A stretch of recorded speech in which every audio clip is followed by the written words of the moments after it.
ngotot sebelum beriman dia memusuhi Islam.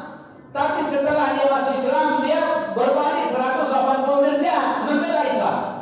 Kalau dulu dirinya dia hibahkan untuk mengejar Nabi dengan pedang terhunus, siap membunuh Nabi. Tapi sekarang dia siapkan dirinya untuk membela Nabi. Biar saya mati duluan, jangan Nabi yang mati duluan. Itu pengaruh apa? Pengaruh iman. Assalamualaikum enci-enci, tuan-tuan dan puan-puan. Kembali lagi di SBS Channel. Terima kasih udah klik video ini. Tonton video ini sampai habis ya. Jangan kemana-mana, biar kami aja yang cari informasinya kemana-mana. Jangan lupa tekan tombol like, komen, dan subscribe yang ada di bawah video ini. Terima kasih ya. Melalui mimbar khutbah ini, khotib berwasiat pada diri khotib dan kita bersama mengajak, ayo sama-sama kita tingkatkan takwa kita kepada Allah Subhanahu wa taala. Karena takwa itulah yang akan membantu kita. Takwa itulah yang menjadi bekal kita. Takwa itulah yang nantinya akan menjadi sandaran dalam perjalanan hidup kita, dunia dan akhirat. Boleh jadi hari ini kita menganggap enteng masalah takwa, menganggap enteng bekal takwa, karena di kiri kita masih ada sahabat, sebelah kanan kita masih ada orang tua kita, masih ada atasan kita, bawahan kita. Tapi satu ketika nanti hari itu pasti datang, yaitu hari yang tak berguna harta dan anak, tak bisa menolong kita. Yaumala yanfa'u malun wala banun illa man atallaha biqalbin salim. Jangankan hari itu datang, sebelum hari itu datang saja kita sudah kerepotan dalam hidup ini. Semisal datangnya sakit kepada kita, sudah tak bisa lagi kita buat apa-apa. Apalagi sakaratul maut, lebih parah lagi, tak bisa buat apa-apa. Lebih parah lagi ketika dibaringkan dalam kubur di liang lahat kita, tak ada lagi yang bisa dibanggakan. Apalagi besok di huru hara hari kiamat, yang cuma berguna harta, berguna amal kita, berguna iman kita. Selain itu tidak berguna. Dan di saat itu manusia mencela orang lain, mencela dirinya, karena dia telah tertipu oleh kehidupan dunia ini. Maka melalui mimbar khutbah ini, khotib mengajak, ayo kita bekali diri kita dengan takwa. Tazawwadu fa inna khairaz zadi taqwa. Berbekallah kamu, sebaik-baik bekal adalah takwa. Kaum muslimin, keluargaku jamaah Jumat yang dirahmati Allah Subhanahu wa taala.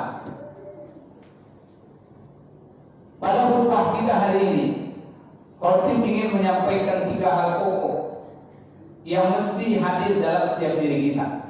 Dan ini berdasarkan firman Allah Ta'ala di dalam surat Al-Baqarah 218 yang tadi muqaddimah khutbah kita khotib bacakan.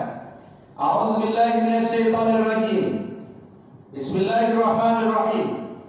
Innal ladzina amanu wal ladzina hajaru wa jahadu fi sabilillah ulaika yarjuna rahmatallah wallahu ghafurur rahim.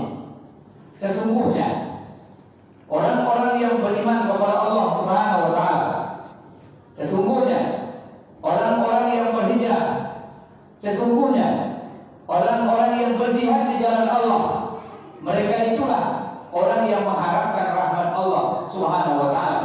Dan Allah Maha Pengampun lagi Maha Penyayang. 3 hal ini kita lihat sangat penting dalam hidup kita. Pertama iman, yang kedua hijrah, dan yang ketiga jihad.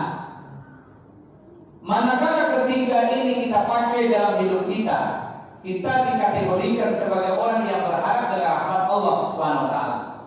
Bagaimana jika 3 ini tidak kita pakai dalam hidup kita? Otomatis kita menjadi jauh dari rahmat Allah.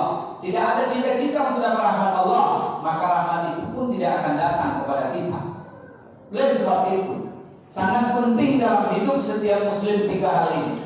Dia harus memaksa dirinya untuk beriman, dia harus memaksa dirinya untuk berhijrah, dia harus memaksa dirinya untuk berjihad. Kalau tidak dipaksa, tidak akan pernah wujud. Kenapa? Karena ketiga hal ini sangat banyak musuhnya, sangat besar hambatan dan rintangannya. Kalau dia tidak berjuang sungguh-sungguh, kalau dia tidak berperan betul-betul dalam memerangi hambatan rintangan tersebut, maka 3 hal ini sulit wujud dalam kehidupan kita. Yang pertama, iman. Mungkin lisan kita mengatakan iman itu perkara mudah. Saya beriman. Pernah datang orang Arab Badui kepada Nabi SAW. Orang Arab ini berkata, wa qalatil a'rabu amanna. Berkatalah orang Arab ini, amanna, kami telah beriman. Qul, katakan pada mereka ini, pada dia katakan, lam tu'minu, bahwa kamu itu belum beriman. Walakin qul aslamna, akan tapi katakan qul aslamna. Kamu itu baru Islam. Kamu itu baru Islam, baru menyerah, belum beriman.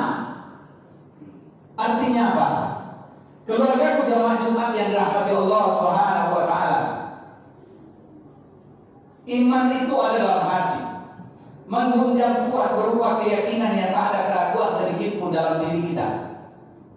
Iman itu betul-betul mewarnai dalam kehidupan kita. Ibarat pokok kayu, akarnya itu betul-betul menghunjam ke dalam tanah yang akan melahirkan nanti pokok kayu yang tegar kuat, daunnya yang nampak menjulang sampai ke langit. Andaikan nanti dia bercium angin kencang, dia tidak ada masalah. Itu kekuatan iman yang ada dalam batin seseorang. Dan itulah yang mesti kita wujudkan dalam kehidupan kita. Oleh sebab itu, yang pertama untuk menggapai iman ini, kita mesti mengucapkan kalimat iman itu dengan benar. Itulah kalimat syahadat. Kita ucapkan dengan benar. Kemudian ucapan benar ini dasarnya keyakinan dalam hati. Kemudian dibuktikan dengan tubuh kita, mengimani apa yang kita ucapkan itu. Kita buktikan dengan anggota tubuh kita. Maka di dalam hadis riwayat Ibnu Majah, Rasulullah SAW menegaskan, al-iman kamil, al-iman kamil, iman yang sempurna itu adalah al-aqdu kamil, atau akidah yang sempurna itu adalah tasdiqan bil qalbi wa iqrarun bil lisan wa amalun bil arkan. Engkau benarkan dengan hatimu, engkau ucapkan dengan lisanmu, engkau perbuat dengan anggota tubuhmu. Sampai Nabi dalam riwayat Hakim menjelaskan, apa kata Nabi SAW? La yu'minu ahadukum, tidak beriman seseorang di antara kamu. Ada 2 tafsiran. Tidak beriman dan ada tidak sempurna iman seseorang di antara kamu. Hatta, sampai ia, la yu'minu ahadukum hatta yuhibba li akhihi ma yuhibbu li nafsihi. Ini contoh amal. Sampai dia mencintai saudaranya seperti dia mencintai dirinya sendiri. Kemudian dalam riwayat Hakim, tadi riwayat Imam Bukhari, riwayat Hakim mengatakan, la yu'minu ahadukum hatta hawahu taba'an lima jitu bih. Tidaklah beriman seseorang di antara kamu sehingga hawa nafsunya mengikuti kepada apa yang aku bawa, sehingga keinginannya, kecenderungannya, kemauannya tunduk kepada apa yang aku bawa. Disinilah ujian berat iman seseorang, menundukkan akalnya kepada Allah, menundukkan perasaannya kepada Allah, menundukkan keinginannya kepada Allah, dan itu ujian iman. Biasanya disitulah manusia jarang lolos karena dia berhasil dikalahkan oleh syahwatnya atau nafsu dunia uyahnya. Kita ambil contoh, sampelnya. Dalam pemilihan bupati, gubernur, atau politik lah, yang satu ngasih uang, yang satu tidak ngasih uang. Yang satu tak ngasih uangnya adalah orang soleh, karena dia tahu transaksi dalam bentuk suap menyuap dan sogok menyogok haram hukumnya. Ar-rasul murtasyid benar, yang menyogok, yang disogok neraka hukumnya. Dia sadar itu, karena dia seorang yang beriman. Sementara yang satunya lagi, dia sadar juga bahwa itu haram hukumnya, neraka tantangannya. Tapi karena syahwat dunianya besar, urusan ini besok-besok lah, yang penting sekarang. Besok kan bisa tobat. Inilah angan-angan kosong yang selalu bermain dalam hatinya orang-orang yang dihadirkan oleh dunia. Dia anggap permainan dosa itu adalah permainan seperti menepuk lalat. Ketika lalat ditepuk, dia terbang, disangkanya terbang habis. Padahal sungguhnya lalat itu datang lagi dia. Sementara Sementara orang mukmin melihat dosa itu seperti bukit yang besar yang akan menimpa dirinya. Andaikan dia tidak mengelak dari situ, habis sudah masa kehidupan dia. Maka orang beriman itu betul-betul sadar dengan akibat dosa. Tapi orang yang kurang iman, dia akan dihanyutkan oleh tulul amal, yaitu panjang angan-angan.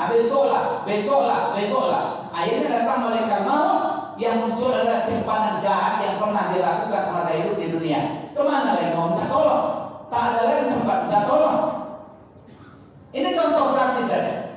Yang satu menghalalkan sogok, yang satu hati-hati tidak mau menyogok. Yang satu mau menerima sogok, yang satu tidak mau menerima sogok. Simpel aja dalam hidup ini. Itu semua adalah faktor daripada iman. La yu'minu ahadukum hatta hawahu taba'an lima dikubi. Tidak sempurna iman seseorang daripada kamu kalau tidak dikatakan tidak beriman, sampai hawa nafsunya, keinginannya mengikuti kepada apa yang aku bawa. Sama dengan kasus yang baru kita dengar baru-baru ini. Di RW 4 ada sabung ayam. Jelas judi hukumnya, jelas dosa akibatnya, jelas nanti di hadapan Allah Ta'ala menjadi pesakitan, di hadapan manusia juga menjadi masalah, di hadapan hukum negara juga menjadi masalah. Lalu kenapa hobi menyabung ayam? Kenapa hobi melaksanakan perjudian dengan beragam bentuk? Jawabnya adalah karena hawa nafsunya belum tunduk kepada apa yang dibawa oleh Nabi Muhammad Sallallahu Alaihi Wasallam. Apakah dia beriman?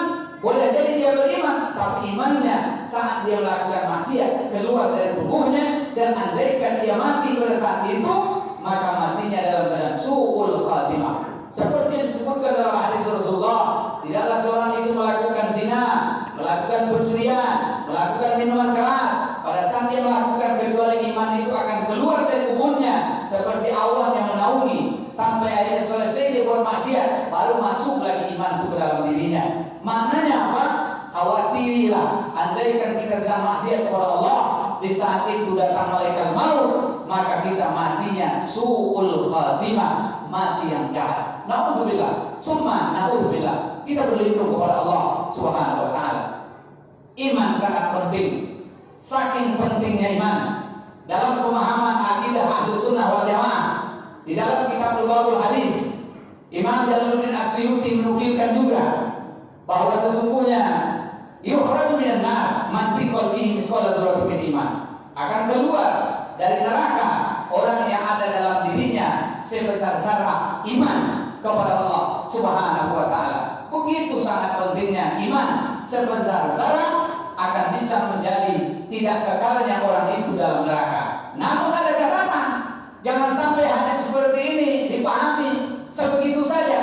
Selama imannya itu bersih dari hal yang menjadikan batalnya iman, maka perlu belajar kita, perlu hadiri majelis ilmu, majelis taklim, datang ke kiai, datang ke ustaz, datang ke guru. Untuk apa? Bertanya tentang hal yang dapat menyelamatkan kita dunia dan akhirat. Contohnya, apa itu yang membatalkan syahadat? Apa itu yang membatalkan iman? Jangan-jangan nanti ternyata syahadat kita di sisi Allah Ta'ala adalah kosong, tidak ada nilainya, karena banyak perbuatan yang membuat dia menjadi kosong dan tak bernilai. Keluargaku jamaah Jumat yang dirahmati Allah Subhanahu wa ta'ala, ini poin pertama. Untuk lebih dalamnya, pelajarilah tentang iman. Yang kedua, hijrah. Iman membuat seseorang jadi hijrah. Iman membuat seseorang menjadi hijrah. Apa sebab? Karena iman inilah yang menjadikan orang itu berbeda. Umar bin Khattab sebelum beriman dia memusuhi Islam, tapi setelah dia masuk Islam dia berbalik 180 derajat membela Islam. Kalau dulu dirinya dia hibahkan untuk mengejar Nabi dengan pedang terhunus, siap membunuh Nabi, tapi sekarang dia siapkan dirinya untuk membela Nabi. Biar saya mati duluan, jangan Nabi yang mati duluan. Itu pengaruh apa? Pengaruh iman menyebabkan orang itu hijrah. Maka selalu terjadi di kalangan sahabat. Khalid bin Walid dulu memusuhi Islam, namun setelah dia dapat cahaya Islam, dia membela Islam. Ikrimah bin Abi Jahal, ahli dalam perang, juga musuh Islam awalnya, tapi setelah dapat iman, dia hijrah, dia pindah. Dulu saya panglima, pemegang sayap sebelah kiri dalam perang Uhud. Kemudian Khalid bin Walid dalam perang Uhud sebelah kanan, pemegang sayap sebelah kanan. Maka sekarang mereka semua terjun dalam medan perang. Untuk apa? Untuk membela agama Allah Subhanahu wa taala. Pertanyaannya adalah, sudahkah kita pindah? Sementara saat ini kita sudah berada dalam bulan Muharram 1442, menjadi momentum hijrahnya umat ini. Maka makin kuat iman, makin kuat hijrahnya, makin betul iman, makin betul hijrahnya. Apa itu hijrah yang sesungguhnya? Al-muhajir man hajaro man Allahu anhu. Yang disebut orang hijrah itu adalah orang yang pindah dari apa yang dilarang oleh Allah Subhanahu wa taala. Mulai hari ini merenunglah setiap diri kita, keluargaku jamaah Jumat. Nanti kita sambil nyetir di mobil, ambillah uang gas Honda kita, Honda 2 kita. Sampai kita di rumah, cobalah menung-menung kita. Tahun kemarin ini segala bentuk macam maksiat, perbuatan yang dilarang Allah kita lakukan. Maka tahun ini saya harus hijrah, saya harus tinggalkan ini semua. Mulai dari hijrah i'tiqadiyah, keyakinan yang dulu salah. Kemudian hijratul fikriyah, pikir kita yang salah. Kemudian hijratul syu'uriyah, yakni hijrah daripada sikap, perbuatan kita, sulukiyah kita. Semua itu perlu hijrah. Karena hijrah itu adalah bukti di sisi Allah betapa kita ini adalah sosok yang ingin kembali kepada Allah Subhanahu wa taala. Orang yang hijrah akan disambut oleh Allah taala dengan sambutan yang mesra, yang indah, yang penuh cinta. Namun harus yang ketiga, mujahadah. Wallazina jahadu fi sabilillah. Dan orang-orang yang berjihad di jalan Allah Subhanahu wa taala. Mengapa jihad? Jihad sungguh-sungguh. Untuk hijrah bukan perkara mudah. Tidak mudah. Untuk beriman tidak mudah. Maka diikat dengan jihad. Jihad itu kesungguhan. Bayangkan dulu rezeki mengalir begitu deras pada kita. Tak tentu arah jalannya. Dari sana datang, dari sini datang. Terkumpul satu hari 10 juta. Gaji 3 bulannya, gaji sebulannya 300 juta. Tapi tak jelas barangnya dari mana sumbernya, dari mana penghasilannya. Rupanya di sana sudah banyak maksiatnya, dosanya, sudah banyak ribanya, sudah banyak zolimnya. Untuk apa? Untuk apa itu semua? Meninggalkan itu perlu mujahadah, perlu kesungguhan. Bayangkan dari 300 juta sebulan, totalnya cuma dapat 1 juta, 2 juta, menggigillah badan itu dibuatnya. Apakah aku harus meninggalkan 300 juta untuk mendapatkan 1 juta? Tapi orang beriman yakin bukan banyak yang menyebabkan bahagia dalam hidup ini, tapi yang menyebabkan bahagia itu adalah keberkahan atas nikmat yang Allah berikan pada kita.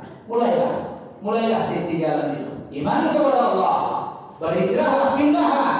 Kemudian dalam kepindahan itu sabarlah, bersungguh-sungguhlah. Allah tidak akan menyia-nyiakan pelaksanaan para nabinya, para ulama-ulama dahulu, para sahabat-sahabat. Mereka tetap istiqamah di atas jalan Allah Subhanahu wa taala. Ulaika yarjuna rahmatullah. Mereka itulah orang yang mengharapkan rahmat Allah Subhanahu wa taala. Wallahu ghafurur rahim. Dan Allah Maha Pengampun lagi Maha Penyayang. Mudah-mudahan Allah berkenan menatap kita dengan pandangan rahmat-Nya, kemudian memudahkan sekalian usaha-usaha kita yang halal dan baik, serta memberikan rintangan dan hambatan untuk melakukan berbagai macam hal yang tidak diridhoinya, sehingga tak jadi kita melakukannya. Dan lebih lagi semoga yang sakit disembuhkan Allah Subhanahu wa taala, kemudian orang tua kita selalu mendapatkan rahmat dari Allah Subhanahu wa taala. Fa'tabiru ya ulil absar la'allakum turhamun. Terima kasih ya sudah menyaksikan video saya sampai selesai. Jangan lupa simak terus video-video yang ada di channel ini. Semoga channel ini bisa bermanfaat bagi kita semua. Sebelum meninggalkan channel ini, jangan lupa tekan tombol subscribe warna merah yang ada di bawah video ini. Terima kasih.